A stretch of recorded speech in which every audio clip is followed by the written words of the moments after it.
Zika کا چہرہ ہی نظر آتا رہا تھا۔ اسے یقین نہیں آ رہا تھا کہ وہ اتنی آرام سے اپنے گھر پہنچ چکی تھی۔ اس درندے کو ایسی ہی بہادری سے جواب دینا ٹھیک ہے۔ جتنا میں ڈرتی ہوں وہ اس بات کا اتنا ہی فائدہ اٹھاتا ہے۔ مسفرہ خود کلامی کرتی اندر کی جانب آ گئی تھی، جہاں سے اندر امینہ بیگم کی باتوں کی آوازیں آ رہی تھی۔ اس سے پہلے کہ وہ اندر جاتی، اسے بسمہ ہاتھ میں ٹرے اٹھائے کچن سے نکلتی دکھائی دی تھی۔ بھابی کون آیا ہے؟ امی کس سے بات کر رہی ہیں؟ اندر سے کسی مرد کی آواز سن کر وہ حیران ہوئی تھی۔ ان کے کوئی ایسے رشتہ دار نہیں تھے جو اس بے تکلفی سے ان کے گھر آتے، اور نہ ہی امینہ بیگم ایسے ہی کسی کو گھسنے دیتی تھی۔ بہت خاص مہمان آئے ہوئے ہیں، آؤ ملواتی ہوں تمہیں۔ یقیناً تمہیں بھی ان سے مل کر بہت خوشی ہوئی ہوگی۔ بسمہ اسے ساتھ آنے کا اشارہ کرتی اندر کی جانب بڑھ گئی تھی۔ اسے اندر سے اپنے بھتیجے کی بھی چہکتی ہوئی آوازیں سنائی دے رہی تھی۔ تجسس کے ہاتھوں مجبور وہ اندر داخل ہوئی تھی، مگر اگلے ہی لمحے اسے گھر کی چھت اپنے سر پر گرتی محسوس ہوئی تھی۔ وہ پھٹی پھٹی آنکھوں سے سامنے بیٹھے افراد کو دیکھ رہی تھی۔ یہ میری بیٹی مسفرہ ہے، آپ کو بتایا تھا نا میں نے، ماشاءاللہ سے بہت قابل ڈاکٹر ہے۔ امینہ بیگم نے اسے قریب آنے کا کہتے اس کا ان لوگوں سے تعارف کروایا تھا، جبکہ مسفرہ کو لگ رہا تھا کہ وہ اپنی جگہ سے ہل بھی نہیں پائے گی۔ اس کی نظریں زیکے پر جمی ہوئی تھی، جو سفید لباس پہنے اس وقت بہت ہی شریف النفس قسم کا آدمی لگ رہا تھا۔ وجیہہ چہرے پر دھیمی سی مسکراہٹ سجی ہوئی تھی۔ وہ اس لمحے بہت زیادہ پرکشش اور جاذب نظر لگ رہا تھا۔ اس کی شخصیت بہت پاورفل تھی، مگر مسفرہ کو اس سے اتنی ہی نفرت محسوس ہوتی تھی۔ ان کا نام احد ہے، اور یہ کیسے نے؟ میں نے تمہیں بتایا تھا نا اس واقعے کے بارے میں، انہوں نے اپنی جان پر کھیل کر ہماری مدد کی تھی۔ امینہ بیگم کچھ دن پہلے ہی مسفرہ کو اس بارے میں بتا چکی تھی، جس نے ان کے اس طرح اکیلے جانے پر بہت زیادہ خفگی کا اظہار کیا تھا۔ امینہ بیگم کے لبوں سے سن کر کہ دو لوگوں نے ان کی اتنی زیادہ مدد کی تھی، مسفرہ کے لبوں سے بھی اختیار ان کے لیے دعا نکلی تھی۔ اس کے لیے اس کی ماں اور بھابھی سے بڑھ کر کچھ بھی نہیں تھا، اس لیے وہ ان لوگوں کے دل سے مشکور تھی۔ اور اب اس احد نامی شخص کے روپ میں بیٹھے زیکے کو دیکھ مسفرہ کو پوری دنیا گھومتی محسوس ہوئی تھی۔ جس شخص سے بچ بچا کر وہ اتنی عجلت اور بخلاہٹ میں گھر پہنچی تھی، وہ اسی کے گھر میں موجود تھا۔ مسفرہ کو سمجھ نہیں آیا تھا کہ وہ کہاں چھپے اس شخص سے۔ اسے اپنے گھر والوں کے بیچ بیٹھا دیکھ وہ کچھ نہیں بول پائی تھی۔ اس کا دل خوف سے بھر گیا تھا۔ ٹیبل پر بہت ساری چیزوں کا ڈھیر لگا ہوا تھا، جو وہ اس کی امی اور بھابھی اور بھتیجے کے لیے لایا تھا۔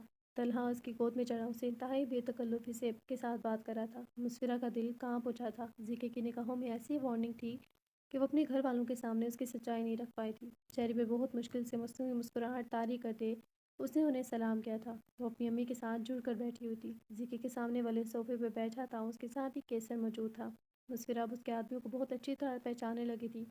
پھوپھو دیکھے نا، احد چاچو میرے لیے ایروپلین لے کر آئے ہیں، طلحہ اسے دیکھ پرجوش انداز میں بولا تھا۔ وہ جب بھی ہاسپٹل سے لوٹتی تھی، طلحہ بھاگ کر آتے اس کی گود میں چڑھ جاتا تھا، مگر آج تو اسے زیکے سے فرصت ہی نہیں مل رہی تھی۔ مسفرہ مٹھیاں بیچے لال چہرے کے ساتھ بیٹھی اسے دیکھ رہی تھی۔ وہ ہر بار اس شخص کے آگے بغاوت کر جاتی تھی، اور وہ جواب میں اپنی دھمکی سے بھر کر اسے بدلہ لے جاتا تھا۔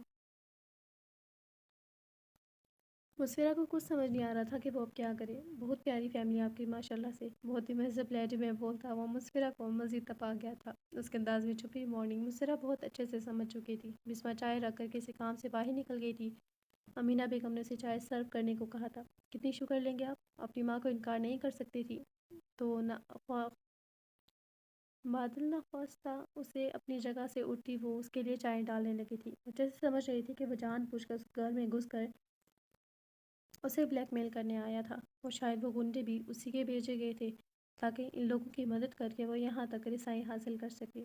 اس کی ماں اور بھابھی بہت ہی نرم دل کی سادہ خاتون تھی۔ ان کے ساتھ یہ کھیل کھیلنا زیکے جیسے بندے کے لیے بالکل بھی مشکل نہیں تھا۔ اس نے 2 چمچ شوگر کہی تھی، مگر مسفرہ نے 4 چمچ اٹھیل کر اس کے آگے پیش کی تھی۔ طلحہ بسمہ کے بلانے پر باہر بھاگ گیا تھا۔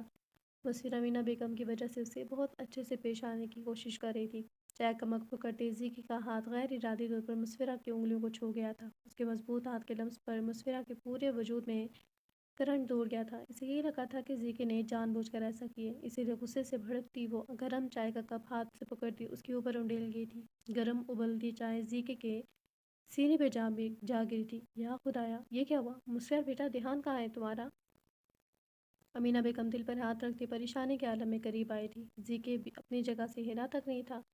وہ مسفرہ کی جان بوجھ کر کی جانے والی حرکت پر اپنی غضبناک نگاہیں اس پر گاڑ گیا تھا۔ اسے ویٹنگ روم میں بیٹھے 1 گھنٹہ گزر چکا تھا، مگر ابھی تک آریان خانزادہ نے اسے ملنے کے لیے نہیں بلایا تھا۔ وہ جان بوجھ کر اس کا ٹائم ویسٹ کر رہا تھا۔ ہیزل اٹھ کر فیضان صاحب کے آفس میں آ گئی تھی۔ سر پلیز آپ بات کریں نا سر سے، اتنے سارے پیسے کیسے دے سکتی ہوں؟ وہ روحان سے لہجے میں بولی تھی۔ فیضان نے ترہم آمیز نگاہوں سے اس کی جانب دیکھا تھا۔ میں آپ کی پریشانی سمجھ سکتا ہوں، مگر یہ کمپنی کے رولز میں شامل ہے، آپ کو سوچ سمجھ کے کانٹریکٹ سائن کرنا چاہیے تھا۔ اس پر یہ شرط واضح طور پر لکھی گئی تھی۔ فیضان اس چھوٹی سی لڑکی کو پریشانی میں گھرا دیکھ نرمی سے بولا تھا۔ میرا مخلصانہ مشورہ یہی ہے کہ آپ سر سے اس خلاف ورزی کی معافی مانگ کر دوبارہ سے یہ جاب جوائن کر لیں، اس کے علاوہ کوئی حل نہیں ہے۔ فیضان کی بات پر وہ خاموشی سے پلٹ آئی تھی۔ اس کا بس نہیں چل رہا تھا کہ ابھی جا کر اس شخص کا منہ توڑ دے جس نے اسے مینٹلی ٹارچر کر کے رکھ دیا تھا۔ اسی لمحے سے آریان کو بلاوا بھی آ گیا تھا۔ اپنے آپ کو نارمل رکھنے کی کوشش کرتی اس جانب بڑھ گئی تھی۔ اس کی حالت پہ چھوٹے چھوٹے قدم اٹھاتی وہ ٹیبل کے قریب آئی تھی۔ اس نے ایک بار بھی نگاہیں اٹھا کر اس کی جانب دیکھنے کی زحمت نہیں کی تھی۔ کیوں ملنا چاہتی تھی تم مجھ سے؟ جلدی بولو، میرے پاس زیادہ وقت نہیں ہے۔ آریان کی نگاہیں اس کے نازک سراپے پر جمی ہوئی تھی اور وہ مجرموں کی طرح نگاہیں جھکائے کھڑی، اس سے پہلے سے بھی زیادہ کمزور اور پریشان حال میں لگی تھی۔ آپ پلیز اپنا یہ کیس واپس لے لیں، میرے پاس اتنے پیسے نہیں ہیں۔ پیپرز کو مٹھیوں میں دبوچے وہ آنسو سے بھیگے لہجے میں بولی تھی۔ وہ رونا نہیں چاہتی تھی، مگر اس کے آنسو خود بخود بہہ نکلے تھے۔ وہ ان دنوں بہت زیادہ ذہنی اذیت کا شکار ہو چکی تھی۔ یہ سب تمہیں میرے رولز کی خلاف ورزی کرنے سے پہلے سوچنا چاہیے تھا۔ اپنی جگہ سے اٹھتا وہ اس کی جانب بڑھا تھا۔ آپ نے میرے ساتھ غلط کرنے کی کوشش کی تھی، میں نے صرف اپنی عزت بچانے کی خاطر یہ نوکری چھوڑی تھی۔ وہ اس کی جانب نہیں دیکھ رہی تھی، جو بات آریان کو مزید دبا رہی تھی۔ رہی صحیح کسر اس کے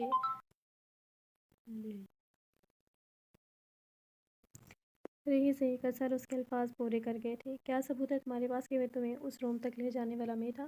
آریان خانزادہ کی غسیلی نظریں اس کے چہرے پر جمی ہوئی تھی۔ جب مجھے ہوش آیا تھا آپ ہی تھے وہاں، حصل زیر لب میں نے بنائی تھی۔ پھر تمہارے ساتھ کیا کیا میں نے؟ وہ اس کے قریب آنے پر پیچھے ہوتی ٹیبل سے جانے لگی تھی۔ بولو، کیا نقصان پہنچایا تمہیں؟ اس کے دونوں اطراف اپنی مضبوط ہتھیلیاں جماتا وہ اس کی جانب جھکتے اپنی طویل زدہ گرم سانسوں سے اس کا چہرہ جھلسا گیا تھا۔ ایزل کی آنکھوں میں آنسوں میں شدت آ گئی تھی۔ میں ہوش میں آ گئی تھی، اس لیے آپ کچھ نہیں کر سکے۔ ایزل کی نظریں اب بھی زمین میں کھڑی ہوئی تھی، جبکہ اس کی شاہانہ خیالات پر آریان کھول اٹھا تھا۔ اتنی فضول گوئی کرنے کا موقع وہ کبھی کسی کو نہیں دیتا تھا۔ ایزل رفیق، آپ اپنے دماغ سے یہ خوش فہمی نکال دو کہ مجھے تم میں ذرا سا بھی انٹرسٹ ہے، نہ ہی تم میرا ٹائپ اور نہ ہی میری چوائس بن سکتی ہو۔ تم وہاں کیسے پہنچی میں نہیں جانتا، میں تمہیں وہاں صرف بچانے آیا تھا اور بحفاظت گھر پہنچایا تھا۔ اگر تم میری سیکرٹری اور میری ذمہ داری نہ ہوتی تو میں ایسا کبھی نہ کرتا۔